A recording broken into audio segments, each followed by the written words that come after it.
راستہ رمضان ڈاکٹر بلند اقبال کے ساتھ، اور اب ہمارا جو سیگمنٹ ہے وہ اسلامک ٹاکس کا سیگمنٹ، اور اسلامک ٹاک میں آج ہم بات کریں گے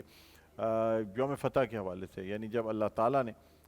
مسلمانوں کو فتح عنایت فرما دی، اور فتح بھی ایسی کہ پورا مکہ فتح ہو جاتا ہے اور کسی قسم کی کوئی مزاحمت نہیں ہوتی۔ اس میں ہم بات کریں گے کہ رسول اللہ صلی اللہ علیہ وآلہ وسلم نے کس طرح سے یہ حکمت عملی اختیار کی، اور کس طرح مکہ فتح ہوا، اور کس طرح صلح حدیبیہ کی تنسیخ ہوئی، وہی صلح حدیبیہ جس کی وجہ سے مسلمانوں کو پھلنے پھولنے کا موقع ملا، طاقتور ہونے کا موقع ملا، اور یہ وہی دراصل صلح حدیبیہ تھا۔ یعنی اگر فتح مکہ کو صلح حدیبیہ کی ایک کڑی کہا جائے تو غلط نہ ہوگا، نتیجتاً صلح حدیبیہ ہی آگے جا کر فتح مکہ میں تبدیل ہوئی، اسی لیے اللہ تعالیٰ نے فتح مبین پہلے ہی فرما دیا تھا صلح حدیبیہ کے بارے میں۔ ہمارے ساتھ موجود ہیں مفتی محمد شاہد نعیمی صاحب، بڑے خوبصورت انداز میں بیان فرماتے ہیں، بہت ہی خوش مزاج انسان ہیں، اور ماشاءاللہ روزانہ ہمارے ساتھ اس ٹرانسمیشن میں موجود ہوتے ہیں۔ ہم خوش آمدید کہنا چاہیں گے۔ السلام علیکم۔ وعلیکم السلام ورحمۃ اللہ۔ مفتی صاحب خوش آمدید کہتے ہیں، بہت بہت شکریہ، جمعہ مبارک آپ کو، خیر بہت مبارک، خیر تھینک یو، مبارک۔ آپ تشریف لائے۔ اور ناظرین ہمارے ساتھ فائزہ کامران صاحبہ موجود ہیں۔ مفتی صاحب گفتگو کا آغاز کرتے ہیں آپ سے۔ رسول اللہ صلی اللہ علیہ وآلہ وسلم جنہوں نے کہ صلح حدیبیہ کی سخت اور ناپسندیدہ شرائط ہونے کے باوجود بھی اسے قبول کر لیا تھا، لیکن اب جب کہ دو قبیلوں کے درمیان یہ قتال کا معاملہ ہوتا ہے تو رسول اللہ صلی اللہ علیہ وآلہ وسلم صلح حدیبیہ کی تنسیخ کر دیتے ہیں، اور وہی صلح حدیبیہ جسے کفار مکہ صلح نہیں کرنا چاہتے تھے، مسلمان کرنا چاہتے تھے، اسی لیے یہ شرائط رکھی گئیں۔ لیکن اب معاملہ بالکل مختلف ہے ناظرین۔ اب معاملہ یہ ہے کہ کفار کسی طرح سے صلح حدیبیہ کی تنسیخ نہیں چاہتے، ان کے رونگٹے کھڑے ہو جاتے ہیں کہ اگر یہ مسلمان اتنا بڑا لشکر ہو گیا ہے، یہ اگر مکے پہ آ گئے تو وہ کچھ نہیں کر پائیں گے، یہاں تک کہ ان کا ایک بزرگ عروہ بن مسعود جو ہے وہ ایک واقعہ جا کے سناتا ہے کہ جب رسول اللہ صلی اللہ علیہ وسلم کی خدمت میں آتا ہے، ان کی خدمت میں پیش ہوتا ہے، تو ان کا عرب کا یا قریش کا ایک معمر سردار تھا، اس کو لوگ بڑا معتبر سمجھتے تھے، اور وہ آ کے رسول اللہ صلی اللہ علیہ وسلم کے ریشے مبارک میں اپنے ہاتھ لگانے کی کوشش کرتا ہے، تو فوراً صحابہ اکرام حضرت عمر فاروق تلوار نکال لیتے ہیں، اور دوسرے صحابہ اکرام کھڑے ہوتے ہیں، رسول اللہ صلی اللہ علیہ وسلم منع فرماتے ہیں۔ یہ جو تعظیم وہ دیکھتا ہے، وہ جا کے قریش کو بتاتا ہے، کفار مکہ جو قریش کے سرداران ہیں ان سے کہتا ہے کہ میں نے قیصر و کسریٰ کے محلات دیکھے ہوئے ہیں، لیکن جو تعظیم، جو عزت رسول اللہ صلی اللہ علیہ وآلہ وسلم کے صحابہ کرام رضوان اللہ علیہم اجمعین لے کر آتے ہیں رسول اللہ صلی اللہ علیہ وآلہ وسلم کی، اس کی مثال نہیں ملتی۔ اتنا وہ ڈرا دیتا ہے، اور جو وہ باتیں بتاتا ہے کہ جب رسول اللہ صلی اللہ علیہ وآلہ وسلم بولتے ہیں تو پن ڈراپ سائلنس ہوتا ہے، جب وہ کسی چیز کی طرف اشارہ کرتے ہیں تو سارے صحابہ اکرام رضوان اللہ علیہم اجمعین وہ کام کرنے کے لیے لپکتے ہیں۔ آپ صلی اللہ علیہ وسلم وضو فرماتے ہیں تو آپ کے وضو کی دھوبن جو ہے وہ سارے صحابہ اکرام رضوان اللہ علیہم اجمعین اسے لے کے اپنے گال اور چہرے پر مس کرتے ہیں۔ یہ وہ تمام چیزیں تھیں جس کی وجہ سے کفار مکہ نہیں چاہتے تھے کسی صورت کے صلح حدیبیہ کی تنسیخ ہو۔ سر کیا فرمائیں گے اس حوالے سے، یہ جو اس کے پس منظر کے جو واقعات ہیں؟ الحمد للہ وحدہ والصلاة والسلام علی من لا نبی بعدہ، اما بعد، بسم اللہ الرحمن الرحیم۔ وقل جاء الحق وزہق الباطل ان الباطل کان زہوقا، صدق اللہ العظیم۔ اللہ کے فضل و کرم سے آج 20واں رمضان مبارک 1446 کا یہ ماہ رمضان کا 20واں روزہ جو ہم الحمدللہ گزارنے میں کامیاب ہو رہے ہیں۔ آج کا دن بہت ہی انتہائی عقیدت اور احترام والا دن ہے کہ اس دن کو بہت سی نسبتیں حاصل ہیں۔ اللہ رب العزت کا فضل اور اس کی توفیق سے 20واں رمضان المبارک جو آج ہمارے درمیان موجود ہے، یہ دن ہمیں اس غزوے کی یاد دلاتا ہے جو غزوہ نبی کریم صلی اللہ تعالی علیہ وآلہ وسلم نے خود بنفس نفیس اس غزوے کی تیاری فرمائی، اور یہ غزوہ جنگ بدر کا جو مارکہ ہوا تھا اس کے 6 سال کے بعد رونما ہوا، یعنی 8 ہجری کے اندر 20 رمضان المبارک اللہ رب العزت کے حکم کے مطابق نبی کریم صلی اللہ علیہ وسلم نے جب مکے کا پس منظر دیکھا، وہاں کے حالات کا جائزہ لیا اور آپ کو جو چیزیں بتائی گئیں، آپ کے دل کے اندر یہ تمنا خواہش تھی کہ رب العالمین تیرا گھر جو خانہ کعبۃ اللہ ہے، جس میں 360 بت آویزاں ہیں، میں چاہتا ہوں کہ یہ بتوں کو ہٹا کر کے کھلم کھلا صحن حرم کے اندر تیری عبادت کی جائے، تیری بارگاہ میں سجدے ریز ہوں اور قیامت تک کے لیے یہ تیرا گھر میں آزاد کرا دوں۔ تو نبی کریم صلی اللہ تعالیٰ علیہ وآلہ وسلم کی اس غزوہ کے اندر بہت سی ایسی حکمت کاملہ پوشیدہ تھیں، جن حکمتوں کے باوجود نبی کریم صلی اللہ علیہ وسلم کو اللہ تبارک و تعالیٰ نے فتح نصیب فرمائی۔ آپ نے اپنے اصحاب جو کہ آپ کے ساتھ 10,000 کا مجمع تھا، اور آپ نے بیت اللہ شریف کے لیے جن اصحاب کو آپ نے مسلح کیا تھا، آپ نے ہر ایک چیز اپنے اصحاب کو بتائے رکھی تھی کہ ہم اس ترک سے ان راستوں سے ہم نے مکے میں داخل ہونا ہے، اور مکے کے جو حالات ہیں، وہاں کے جو بڑے بڑے کفار تھے، ان کے دلوں میں اسلام کا رعب دبدبا تو بیٹھ چکا تھا۔ وہ خائف تھے کہ جنگ بدر کا جو مارکا وجود میں آیا، وہ اس سے خائف ہو چکے تھے۔ اسلام کا ایسا دبدبا ان کے اوپر واضح ہو چکا تھا کہ اب انہوں نے میدان جنگ بدر میں جو ان کا 1,000 کا مجمع تھا، آج وہ 1,00,000 پر مشتمل ہے، اور 10,000 صحابہ کرام مسلمانوں کا جو جمگھٹا تھا، جسے حضور سید عالم صلی اللہ علیہ وسلم نے تیار کیا تھا۔ تو سرکار دو عالم صلی اللہ تعالیٰ علیہ وآلہ وسلم بیت اللہ کی آزادی کے لیے آپ نے اصحاب کو تیار کیا۔ ہر صحابی جوش ایمان سے اور مسرت سے آج بھرپور ہے کہ بس ہم نے آج انشاءاللہ حضور کی معیت میں بیت اللہ کو آزاد کرانا ہے، جس میں کھلم کھلا بت رکھے ہوئے تھے، بتوں کی پوجا ہوا کرتی تھی، اور کعبہ اپنے دل میں اللہ کی بارگاہ میں مچلتا تھا، دعا کرتا تھا۔ کیوں کہ رب کریم نے حضرت ابراہیم علیہ السلام اور اسماعیل علیہ السلام کے ذریعے اس کی تعمیر فرمائی، اور اللہ تبارک و تعالیٰ نے ابراہیم علیہ السلام کو حکم فرمایا تھا کہ اس گھر کو پاک کرو تم دونوں، طواف کرنے والوں کے لیے، اعتکاف کرنے والوں کے لیے، رکوع کرنے والوں کے لیے، سجدے کرنے والوں کے لیے۔ تو کعبۃ اللہ کی بارگاہ میں مچلتا تھا کہ یا اللہ مجھے بسانے والا بھیج دے تاکہ مجھے بتوں سے آزاد کر دے۔ تو امام احمد رضا خان فاضل بریلوی رحمۃ اللہ علیہ فرماتے ہیں، ناریوں کا دور تھا دل جل رہا تھا نور کا، ناریوں کا دور تھا دل جل رہا تھا نور کا، تم کو دیکھا ہو گیا ٹھنڈا کلیجہ نور کا۔ سبحان اللہ۔ جیسے نبی کریم صلی اللہ علیہ وسلم بیت اللہ میں حاضر ہوتے ہیں، وہاں ابو سفیان بن حرب، جس کے دل میں اسلام کی محبت بیٹھ چکی تھی، جب اس نے سارا صورتحال دیکھ کر دیکھا کہ ہم چاہتے ہوئے بھی، تاکہ ہمارے ساتھ جو ایک کثیر تعداد میں کفار ہیں، ہم چاہتے ہوئے بھی حضور سید عالم صلی اللہ علیہ وسلم کا مقابلہ نہیں کر سکتے، کیونکہ اسلام کی حقانیت، اسلام کا پیغام ان کے اوپر واضح ہو چکا تھا۔ تو سفیان بن حرب نے ایک پیغام بھیجا حضور نبی کریم صلی اللہ علیہ وسلم کے چچا حضرت فضل بن عباس کے پاس، میں اسلام کی آگوش میں آنا چاہتا ہوں، کیا حضور مجھے قبول فرما لیں گے؟ حضرت عباس بن مطلب رضی اللہ تعالی عنہ حضور کی بارگاہ میں آپ فرماتے ہیں کہ میں تجھے پیش کروں گا۔ آپ نے دیگر ساتھیوں سے چھپا کر کے ابو سفیان کو قید میں رکھ دیا۔ جب صبح کا آغاز ہوتا ہے، سفیان کو حضور کی بارگاہ میں پیش کیا جاتا ہے۔ سرکار دو عالم صلی اللہ علیہ وسلم نے جسے ابو سفیان کو دیکھا تو حضور نے فرمایا، کیا تجھے کافی نہیں ہے تو ایک اللہ کی عبادت کرے،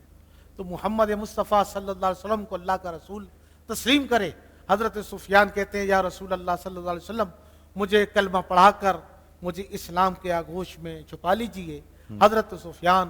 جو ایمان لے آتے ہیں حضور کی بارگاہ میں، اور سرکار صلی اللہ علیہ وسلم نے جب ابو سفیان کا یہ معاملہ دیگر صحابہ کے درمیان میں رکھا تو سارے صحابہ ابو سفیان کو دیکھ کر حیرت میں پڑ گئے، کیونکہ یہ ان کفاروں میں بڑا تھا، جس کی ساری جو پیش رفت تھی، جس کی جد و جہد میں جو کفار کام کر رہے تھے، ابو سفیان نے ہتھیار ڈالے، اسلام میں داخل ہو گیا۔ اور سب سے بڑی بات یہ جو حکمت کاملہ نظر آئی اس جنگ کا پس منظر، کہ نبی کریم صلی اللہ علیہ وسلم نے حضرت ابوبکر صدیق رضی اللہ تعالی عنہ اور دیگر صحابہ کو یہ فرمایا کہ تم پھیل جاؤ اور جگہ جگہ پر آگ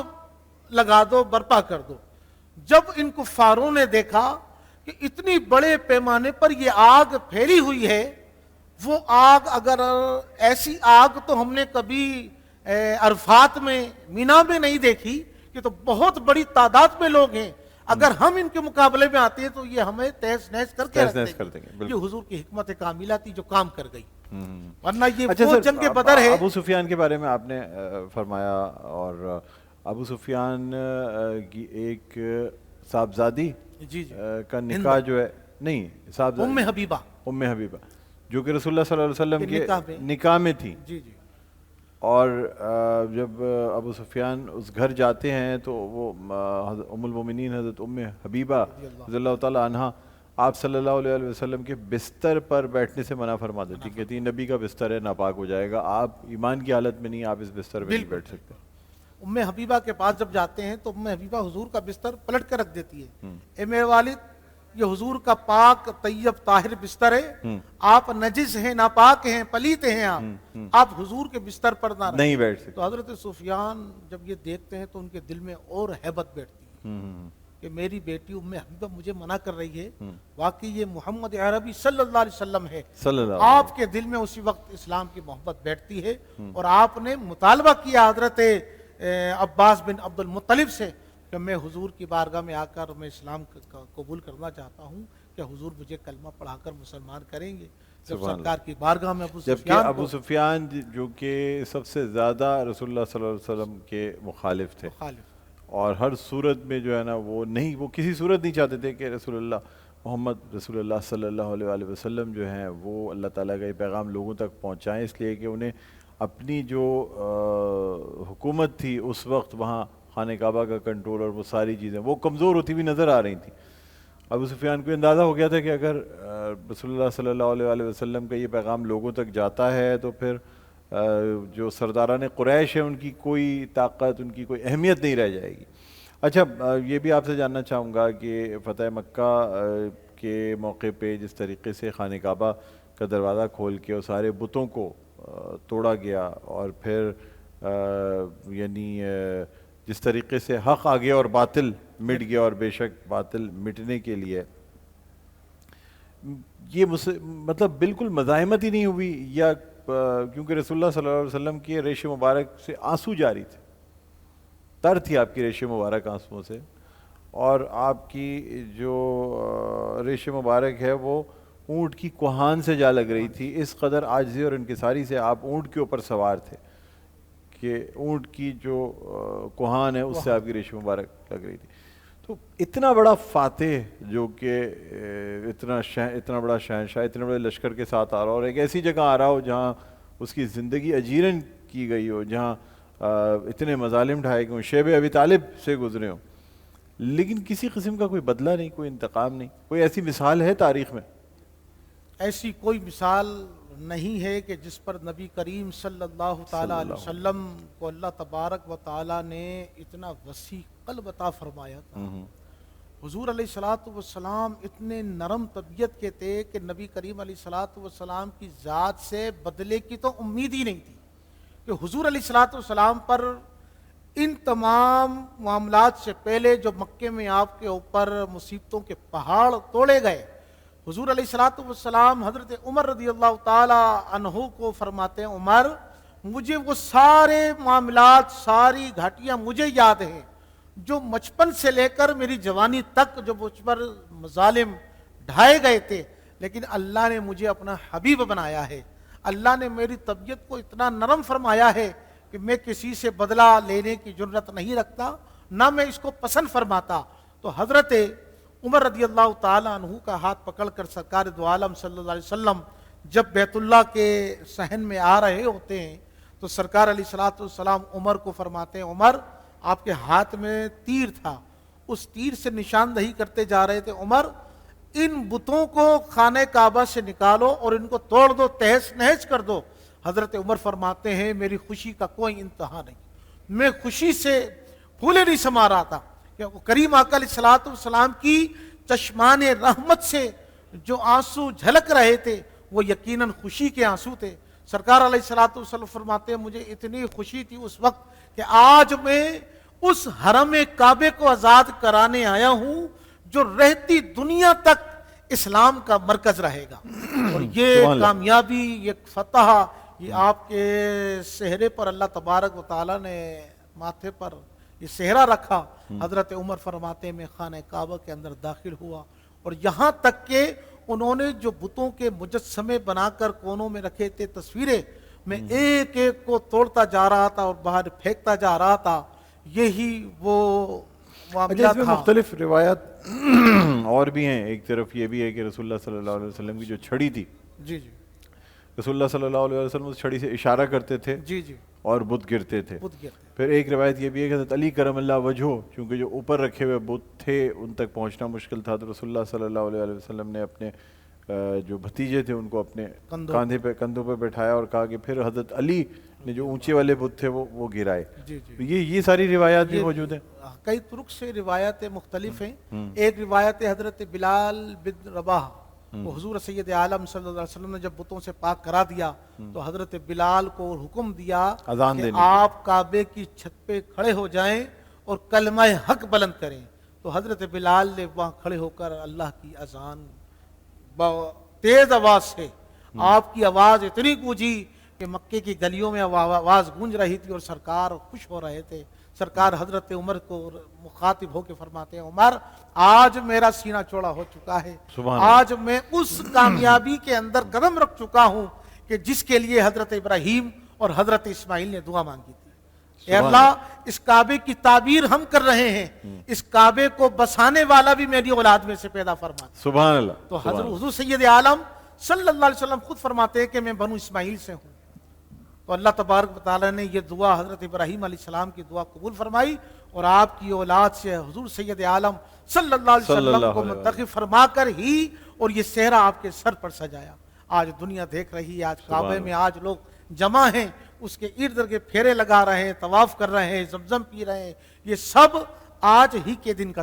بدلہ اور صدقہ ہے، سبحان اللہ، صبح قیامت تک جاری رہے گا۔ بے شک۔ اچھا، فتح مکہ کے بعد رسول اللہ صلی اللہ علیہ وآلہ وسلم نے قیام نہیں کیا مکے میں۔ اچھا، اور ایک اور مسئلہ ناظرین آیا کہ جو انصار تھے، اب ایک طرف انصار تھے ایک طرف مہاجرین تھے، جو مدینے سے جو لشکر آیا تھا اس میں دو گروہ تھے، ایک انصار کا اور ایک مہاجرین کا۔ اب مال غنیمت کا کیا کیا جائے؟ مال غنیمت کس کو ملے؟ ایک طرف مہاجرین کا یہ کہنا تھا کہ مال غنیمت پہ ہمارا حق ہے، اس لیے کہ ہم جو چیزیں یہاں سے چھوڑ کر گئے تھے اور جب ہم مدینہ ہجرت ہم نے کی تھی اس وقت ہمارا ہی سامان پہ یہ کفار مکہ قابض ہوئے تھے، اس لیے اب جو سامان ہمارے ہاتھ آئے گا وہ سب پہ ہمارا حق ہے۔ انصار کے دل میں یہ تھا کہ اب تو ہم اتنے عرصے سے 8 سال سے رسول اللہ صلی اللہ علیہ وسلم کے ساتھ ہیں، تو اب تو ہر چیز پہ ہمارا بھی حق بنے گا۔ رسول اللہ صلی اللہ علیہ وسلم اس چیز کو دیکھتے ہوئے بڑی حکمت سے کام لیتے ہیں اور وہ انصار سے یہ فرماتے ہیں رسول اللہ صلی اللہ علیہ وسلم کہ اگر میں مال غنیمت کی جگہ اپنا آپ مدینے کو دے دوں اور میں واپس مدینے چلوں تو کیا یہ تمہیں قبول ہے؟ انصار سے فرمایا۔ اب یہ ایک ایسی چیز تھی کیونکہ انصار کی صورت نہیں چاہتے تھے کہ رسول اللہ صلی اللہ علیہ وسلم مکے میں قیام کریں، اور جب رسول اللہ صلی اللہ علیہ وسلم یہ فرما دیتے ہیں تو انصار مدینہ جو ہیں وہ کہتے ہیں کہ یا رسول اللہ، محمد رسول اللہ صلی اللہ علیہ وسلم، ہمارے لیے اس سے بڑھ کے کوئی بات ہو ہی نہیں سکتی کہ آپ جو ہیں آپ واپس مدینے چلیں۔ تو گویا رسول اللہ صلی اللہ علیہ وسلم پھر مکے میں قیام زیادہ نہیں فرماتے بلکہ واپس مدینے کی طرف سفر اختیار کرتے ہیں۔ جی، یہ اس لیے کہ بحکم الہی اللہ تبارک و تعالیٰ خود فرماتا ہے وَالنَّجْمِ اِذَا هَوَى مَا ضَلَّ صَاحِبُكُمْ وَمَا يَنطِقُ عَنِ الْهَوَىٰ إِنْ هُوَ إِلَّا وَحْيٌ يُوحَىٰ۔ حضور سید عالم صلی اللہ علیہ وسلم جو کچھ بولتے ہیں وہ وحی الہی کے ذریعے ہی بولتے ہیں۔ حضور کا فرمانا رب کا فرمانا ہے، رب کا فرمانا حضور کا فرمانا ہے۔ جب نبی کریم علیہ الصلوۃ والسلام کو انصار کو یہ خوشخبری دی کہ بجائے مال غنیمت کے اللہ کا حبیب تمہارے اندر رہ جائے، بس جائے، کیا تم اس پر راضی ہو؟ تو سارے انصار صحابہ نے کہا یا رسول اللہ ہمارے ماں باپ، ہماری جان مال سب آپ کے قدموں پر قربان ہیں، یا رسول اللہ آپ کو پا کر ہم نے سب کچھ پا لیا ہے۔ سبحان اللہ۔ تو حضور کے دم اور وجود مسعود سے آج وہ شہر جو ایک پستی کی طرف تھا، بیماریوں کا شہر تھا، میرے نبی کے وجود مسعود سے، حضور کے قدمین شریفین سے اللہ نے اسے مدینۃ الرسول بنا دیا، سبحان اللہ، اسے کیا مدینۃ کہہ رہے ہیں۔ المنورہ بنا دیا، سبحان اللہ۔ رہتی دنیا تک دنیا کے نقشے پر یہ گلدستہ، یہ شیرازہ ہمیشہ کے اپنا لیے موجود بکھیرتا ہے۔ ہوا سبحان آج اللہ۔ دنیا کے لیے عاشقوں کے واسطے ایک نگینہ بن کے رہ گیا ہے۔ سبحان اللہ۔ ہر آنکھ تڑپتی ہوئی نظر آتی ہے، روتی ہوئی نظر آتی ہے۔ رب کریم مرنے سے پہلے کئی بار نہیں تو صرف ایک بار مدینہ تو دکھا۔ سبحان اللہ، کیا کہنے سر، بہت شکریہ، آپ نے بہت خوبصورت انداز میں بیان فرمایا۔ اب ہم درخواست کرنا چاہیں گے فائزہ کامران صاحبہ سے کہ وہ بارگاہ رسالت میں آپ صلی اللہ علیہ وآلہ وسلم ہدیہ نعت پیش کرنے کی سعادت حاصل کریں۔ سب سے یعلا والا ہمارا نبی، سب سے اولا والا ہمارا نبی، سب سے بالا والا ہمارا نبی، سب سے اولا والا، اپنے مولا کا پیارا ہمارا نبی، اپنے مولا کا پیارا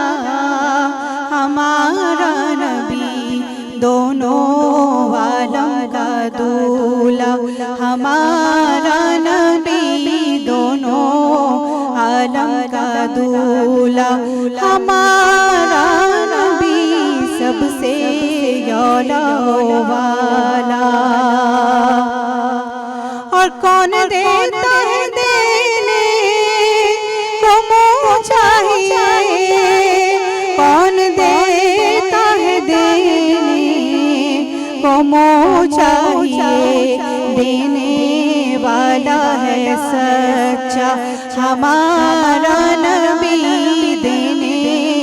والا ہے سچا ہمارا نبی، سب سے اولا والا، اور کیا خبر کتنے تارے